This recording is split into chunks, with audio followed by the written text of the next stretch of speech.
ಏಕಪತ್ನಿ ವೃದ್ಧಸ್ಥರಂತೆ ಆತನಿಗೆ ಮದುವೆ ಆಗುತ್ತಿಲ್ಲವಂತೆ. ಸೂರ್ಯ ವಂಶಜರಲ್ಲಿ ಏನನ್ನಾದರೂ ಕೇಳಿದರೆ ಜಾಸ್ತಿದ್ದಾರೆ ಇಲ್ಲ ಎನ್ನುವಾಗಿಲ್ಲಂತೆ. ಹಾಗಾಗಿ ನಿನ್ನ ದಾರಿಯನ್ನು ತೋರಿಸಿಕೊಟ್ಟಿದ್ದಾನೆ. ನೀನು ನನ್ನನ್ನು ಮದುವೆ ಆಗ್ಬೇಕಂತೆ.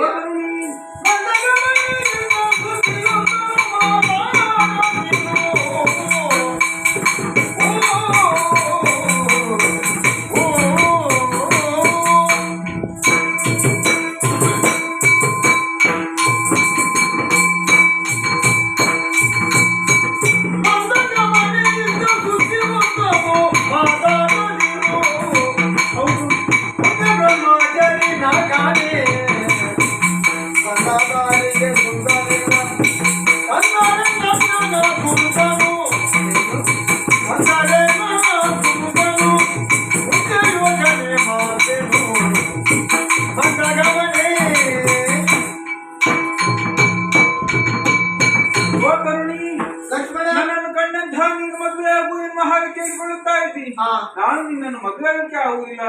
ಕಾರಣ ಮತ್ತೇನು ಅಲ್ಲ, ನಾನು ಒಂದು ವೃತ್ತದಲ್ಲಿ ಇದ್ದೇನೆ.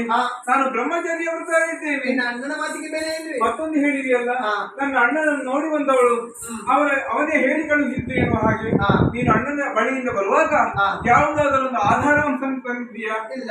ಹಾಗಾದ್ರೆ ಆಧಾರ ಇದ್ದರೆ ಮಾತ್ರ ನಾನು ಮದುವೆ ಮದುವೆ ಆಗ್ತಿಲ್ಲ. ಆದಷ್ಟು ಬೇಗ ಹೋಗಿ ಆಧಾರವನ್ನು ತರು.